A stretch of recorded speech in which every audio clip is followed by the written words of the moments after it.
وَأُوحِيَ إِلَىٰ نُوحٍ،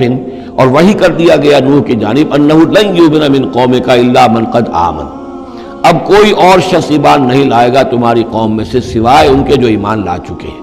فَلَا تَبْتَئِسْ بِمَا كَانُوا يَفْعَلُونَ، سو اب جو کچھ وہ کر رہے ہیں آپ اس پر افسوس نہ کریں اور غمگین نہ ہوں۔ وَاصْنَعِ الْفُلْكَ بِأَعْيُنِنَا وَوَحْيِنَا، اور اب آپ کشتی تیار کیجئے، کشتی بنائیے ہماری نگاہوں کے سامنے، یعنی ہم دیکھ رہے ہیں اور ہمارے انسٹرکشنز کے مطابق، وَوَحْيِنَا معلوم ہوتا ہے کہ اللہ تعالیٰ کی طرف سے ہر یعنی سٹیپ پر ان کو وحی آ رہی ہے، اور کہ اس طرح کرو، اتنی لمبی بناؤ، ایسی لکڑیاں تیار کرو، بِأَعْيُنِنَا وَوَحْيِنَا ہماری نگاہوں کے سامنے اور ہماری ہی انسٹرکشنز کے مطابق، وحی کے مطابق۔ وَلَا تُخَاطِبْنِي فِي الَّذِينَ ظَلَمُوا، اب دیکھنا جو ظالم ہے ان کے بارے میں مجھ سے خطاب نہ کرنا، مجھ سے دعا نہ کرنا، مجھ سے بات نہ کرنا کہ فلاں جو ہے یہ میرا عزیز ہے اور فلاں میرا رشتہ دار ہے۔ اب جو بھی ظالم ہے اس کے بارے میں تمہاری طرف سے کوئی نرم بات نہ آئے۔ انہم مغرقون، اب یہ سب کے سب غرق کیے جائیں گے۔ وَيَصْنَعُ الْفُلْكَ، اب وہ نقشہ دیکھیے آپ چشم تصور سے، خشکی پر بیٹھے ہوئے ہیں اور حضرت نوح علیہ السلام آس پاس سمندر کہیں ہے ہی نہیں اور وہ کشتی بنا رہے ہیں۔ وَيَصْنَعُ الْفُلْكَ، اور وہ بنا رہے کشتی۔ وَكُلَّمَا مَرَّ عَلَيْهِ مَلَأٌ مِّن قَوْمِهِ سَخِرُوا مِنْهُ، جب بھی ان کی قوم کے سردار ان کے پاس سے گزرتے تھے وہ مذاق اڑاتے تھے کہ معلوم ہوتا اب تک تو ہم سمجھتے تھے کہ بہرحال یہ کچھ شاید بات بنا رہا ہے، جھوٹ بول رہا ہے، کیا کر رہا ہے، اب تو معلوم ہوتا بالکل ہی مت ماری گئی، اب کوئی جو ہے ہوش ٹھکانے نہیں رہے یہ، تو وہ ہنستے تھے۔ سخروا منہ قال ان تسخروا منا فإنا نسخر منکم کما تسخرون، حضرت نوح فرماتے تھے کہ تم اگر ہم سے اب اس تمسخر کر رہے ہو، مذاق اڑا رہے ہو، تو وہ وقت قریب آنے والا ہے کہ ہم تمہارا مذاق اڑائیں گے جیسے کہ تم مذاق اڑا رہے ہو ہمارا۔ فسوف تعلمون من یاتیہ عذاب یخزیہ، تو تم ان قریب جان لو گے کہ کون ہے وہ جن پر کہ عذاب آتا ہے جو ان کو رسوا کر دے گا۔ وَيَحِلُّ عَلَيْهِ عَذَابٌ مُقِيمٌ، اور اس پر اترے گا وہ عذاب کے جو قائم رہنے والا ہے اور دائمی ہے۔ حتیٰ اذا جاء امرنا وفارت تنور، یہاں تک کہ جب ہمارا حکم آ گیا اور جوش مارا تنور نے۔ اب یہ جو ہے جہاں تک اس کا یعنی جیوگرافیکل یا جیولوجیکل جو بھی اس کا پس منظر ہے اس کے ضمن میں ایچ جی ویلز نے جو بات کہی ہے وہ میں آپ کو بتا دینا چاہتا ہوں۔ اس کا کہنا یہ ہے کہ میڈیٹرینین کا جو اس کی سطح وہ بہت بلند تھی، اور ساحل کے ساتھ ساتھ جو ہے اس کے جو مشرقی ساحل ہے اس کا جو شام کا اور فلسطین کا، تو یہاں پر جو ہے وہ اونچے پہاڑ تھے۔ جیسے کراچی کے بارے میں بھی کہا جاتا ہے کہ کراچی کے بعض علاقے جو ہیں وہ سطح سمندر سے نیچے ہیں، لیکن ساحل کے ساتھ ساتھ اونچا علاقہ ایسا ہے کہ جو سمندر کو روکے ہوئے ہے۔ اگر کسی جگہ پر ایسا ہو تو اگر کہیں کوئی ایک سوراخ بھی ہو جائے تو یہ ایسا ہی ہے جیسے کسی بڑے بند میں سوراخ ہو جائے۔ اگر خدا نہ خواستہ کہیں تربیلا ڈیم میں یا کہیں کوئی اور اس طریقے کی بات ہو جائے تو پھر جو تباہی آئے گی اس کا آپ اندازہ کر لیجئے۔ تو ان کا کہنا یہ ہے کہ وہ سیلاب جو آیا ہے تو میڈیٹرینین میں وہ جو اس کا ساحلی علاقہ تھا اس میں سے کہیں وہ راستہ نکلا ہے پانی کا اور پھر سمندر آیا ہے، اور وہ سمندر جو ہے پورے مڈل ایسٹ کے علاقے کے اوپر جو ہے اس کے اوپر وہ پانی سمندر کی شکل بن گیا ہے۔ یہ ہے ان کی تعویل، اس لیے کہ تاریخی طور پر اور طبقات الارض کا جو علم ہے وہ بتاتا ہے کہ اس پورے علاقے میں ایک بہت بڑے وسیع پیمانے پر فلڈ کے آثار موجود ہیں۔ وہ آثار جو ہیں وہ ایسے ہیں کہ اس پورے علاقے کے اندر وہ فلڈ آیا تھا، اور اس کی یہ توجیہ ہے جو وہ لوگ کرتے ہیں۔ بہرحال اس میں تین چیزیں ہوئی ہیں، ایک تو یہ کہ کسی ایک جگہ سے کوئی تنور ہو سکتا ہے کہ کوئی سوراخ جو ہے، جیسے کہ آپ کو معلوم ہے بڑے بڑے جو بند ہیں ان میں بعض اوقات صرف جو چوہوں کے بل ہوتے ہیں ان کی وجہ سے سوراخ ہو جاتے ہیں۔ نہروں کے کناروں میں جو بند ٹوٹتا ہے نہر کا، تو کہیں کوئی چوہوں نے کوئی سوراخ کیا ہوتا ہے، اس میں سے پانی بہنا شروع ہوا اور نہر ٹوٹ گئی۔ اسی طریقے سے ہو سکتا ہے کہ کسی تنور کے اندر سے پہلی مرتبہ پانی نکلا ہو۔ پھر یہ کہ زمین کے بھی اللہ تعالیٰ نے جو ہے وہ کھول دیے سوتے اور آسمان سے بھی پانی برسا، تو یہ پانی جو ہے زمین کا اور آسمان کا پھر مل گیا، اور اس طریقے سے وہ عظیم جو ہے سیلاب آیا جس سے کہ وہ پوری قوم ہلاک ہو گئی، اور وہ کشتی جو ہے وہ بہت عرصے تک تیرتی رہی اس سمندر کے اوپر، اور پھر ہوتی ہوئی وہ کوہ ارارات میں اس کی جو ایک چوٹی ہے جودی اس پر جا کر ٹک گئی۔ واللہ عالم، ابھی اس پر مزید ضرورت ہے اصل میں کام کرنے کی۔ ویسے یہ خبریں بھی ہیں کہ بعض اوقات کوئی کشتی نما چیز دیکھی گئی ہے۔ یہ علاقہ جو ہے اصل میں کہ جو جہاں پہ ترکی کی سرحد ملتی ہے روس کے ساتھ، ادھر وہ آذربائیجان وغیرہ کا علاقہ ہے، ادھر پھر یہ ترکی ہے، اوپر روس کا علاقہ جو ہے، تو اس میں ادھر سے راستہ جو ہے بہت دشوار گزار ہے، چڑھ نہیں سکتے۔ روس کی طرف سے راستہ ہے، اس کی چوٹیوں پر بعض پائلٹس نے کہیں دیکھا ہے اور خبر دی ہے کہ کوئی بہت بڑی کشتی قسم کی شے جو ہے وہ کسی چوٹی کے اوپر رکھی ہوئی ہے، اور قرآن مجید چونکہ بار بار کہتا ہے کہ ہم اسے برقرار رکھیں گے، ایک وقت آئے گا کہ وہ لوگوں کے لیے ایک نشانی بن کر ظاہر ہوگی، تو اس سے معلوم ہوتا ہے کہ وہ کشتی اب بھی وہاں پر موجود ہے اور انسان جو ہے اس تک رسائی حاصل کرے گا۔ وفارت تنور حتی اذا جاء امرنا، وفارت تنور، جب ہمارا حکم آ پہنچا اور جوش مارا تنور نے، ابل پڑا تنور، قل نحمل فیہا من کل زوجین اثنین، تو ہم نے کہا اے نوح اپنی اس کشتی میں تمام حیوانات کا ایک ایک جوڑا رکھ لو، واہلک، اور اپنے گھر والوں کو بھی، اپنے گھر والے اہل و عیال کو، الا من سبق علیہ القول، سوائے آپ کے اہل و عیال میں سے وہ کہ جن کے بارے میں پہلے حکم گزر چکا ہے۔ یہ حضرت نوح کے خاندان میں سے ایک ان کی بیوی اور اسی بیوی کا بیٹا یام، 3 بیٹے ان کے ساتھ بچے ہیں جو اہل ایمان تھے، حام، سام اور یافس۔ سام کی اولاد ہے وہ جو نیچے تمام ہمیں ابھی نقشہ دیکھا ہے، حضرت ابراہیم بھی سامی ہیں، اور یہ قوم عاد بھی سامی، قوم سمود بھی سامی، یہ سیمیٹک ریسز کہلاتی ہیں۔ لیکن یہ کہ حضرت حام کی اولاد، اب وہ اس تفصیل میں نہیں جا سکتا، اور حضرت یافس کی اولاد یہ اور دوسرے علاقوں میں جا کر آباد ہو گئے، یہ جو نیچے کی طرف اترے ہیں یہ حضرت سام کی نسل ہے۔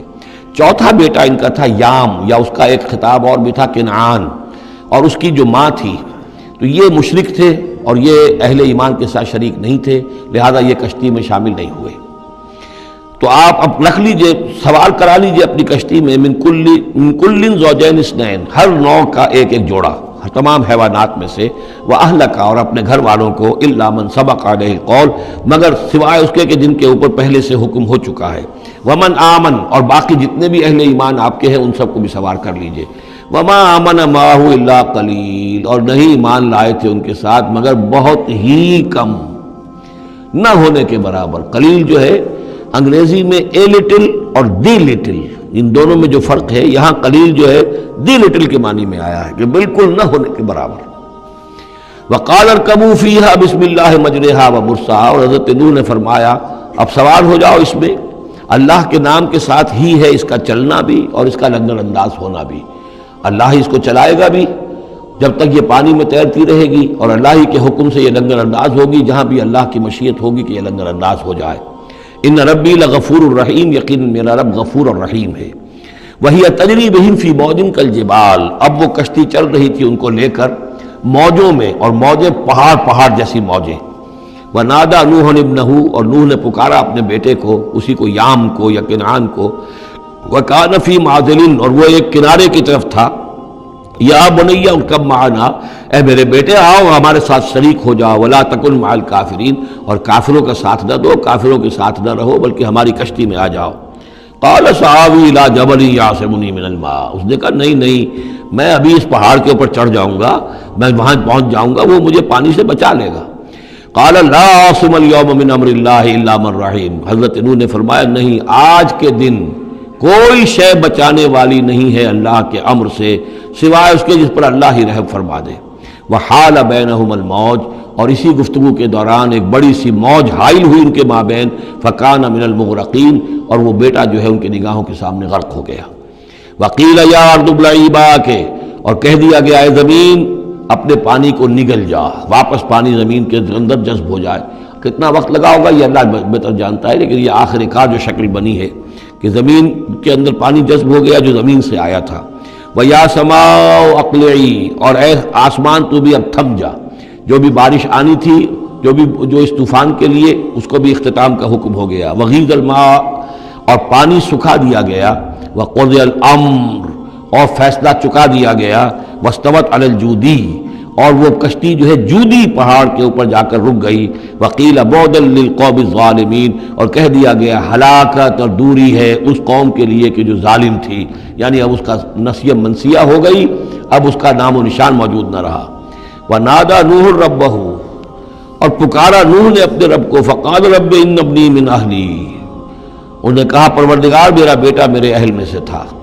اور تیرا وعدہ تھا میرے اہل کو بچا لے گا۔ وَإِنَّ وَعْدَكَ الْحَقُّ، اور تیرا وعدہ سچا ہے۔ وَأَنْتَ أَحْكَمُ الْحَاكِمِينَ، اور یقیناً تو تمام حاکموں میں سب سے بڑا اور سب سے منصف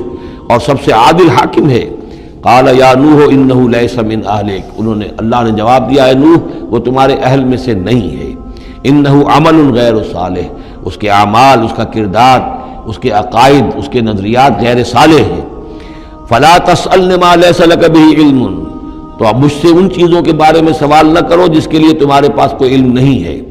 انی اعوذک ان تکون من الجاہلین، اور میں تمہیں نصیحت کر رہا ہوں کہ تم جاہلوں میں سے نہ بن جاؤ۔ یہاں وہ یاد کر لیجئے سورہ انعام کی آیت 35، اس میں حضور سے کہا گیا تھا فلا تکونن من الجاہلین، میں نے اس وقت بھی نوٹ کرا دیا تھا کہ یہ سخت ترین الفاظ یا حضور سے فرمائے گئے ہیں سورہ انعام میں، اور یہاں پر سورہ ہود میں یہ آئے ہیں حضرت نوح علیہ السلام سے خطاب کرتے ہوئے۔ تو گویا کہ نسل انسانی بعد میں عام خیال یہی ہے کہ حضرت نوح علیہ السلام کے 3 بیٹوں ہی سے چلی ہے، باقی اگر کچھ لوگ تھے بھی ان کے ساتھ تو وہ ایسے تھے کہ جن کی کوئی نسل آگے نہیں چلی ہے، بلکہ یہ دنیا کی جو نسلیں اس وقت دنیا میں ہیں نوع انسانی، وہ یہ حضرت یافس، حضرت حام اور حضرت سام کی نسل ہی سے ہیں۔ یہ خیال ہے، واللہ عالم، یقین کے ساتھ نہیں کہا جا سکتا، ویسے میرا اپنا رجحان بھی اسی طرف ہے۔ حضرت یافس کی اولاد جو ہے وہ یہ جو پہاڑی علاقہ ہے، جیسا کہ ابھی آپ نے نقشے میں دیکھا تھا، اس سے اوپر جو ہے یہ سینٹرل ایشیا کے پہاڑ ہیں، اس پہاڑ کو کراس کیا انہوں نے، اور وہ جو پھر میدانی علاقہ ہے روس کا، اور اس کی طرف سے ہوتے ہوتے وہ سیرائے گوبی سے ہوتے ہوئے چین کا، تو حضرت یافس کی اولاد ادھر پھیل گئی ہے، یورپ سے لے کر اور چائنا تک یہ سب یافس کی نسل ہے۔ حضرت حام کی اولاد مشرق اور مغرب میں چلی گئی، اسی پہاڑی سلسلے کے دامن میں ہوتی ہوئی، ایک شاخ ان کی ایران ہوتے ہوئے بھارت چلی گئی، انڈیا چلی گئی، سندھ اور ہند، اور ایک شاخ جو ہے سینائی پیننسولا کراس کر کے یہ سوڈان اور مصر چلی گئی۔ یہ ہے حضرت حام کی نسل میں سے۔ یہ عام طور پر جو ہمارے پرانے ماہرین انساب ہیں ان کا کہنا یہ ہے۔ انہی میں سے معلوم ہوتا ہے کہ جو یہ یورپین ہیں، جو کہ انڈو ایرانین جو کہلاتے ہیں ایرینز، تو یہ ایرینز جو ہے یہ سب حضرت حام کی اولاد میں سے معلوم ہوتے ہیں۔ ان میں سے گریکس بھی ہیں، اور ان میں رومنز بھی ہیں، اور ان میں جرمنز بھی ہیں۔ باقی جو ہے نسلیں جو ہیں یہ اینگلو سیکسنز، یہ ہیں حضرت یافسی کے نسل سے، جو اوپر سے جا کر اور یہ اسکینڈینیوین کنٹریز سے ہو کر پھر نیچے اترے ہیں یورپ کی طرف۔ تو یہ جو ناردرنرز کہلاتے ہیں، دی نارڈک ریسز، شمالی اقوام جو ہیں اینگلو سیکسنز ان میں سے ہیں، لیکن جو مشرقی یورپ کی یہ اقوام ہیں یہ اصل میں یہ بھی آریائی نسل جو ہے حضرت حام کی نسل میں سے، واللہ عالم۔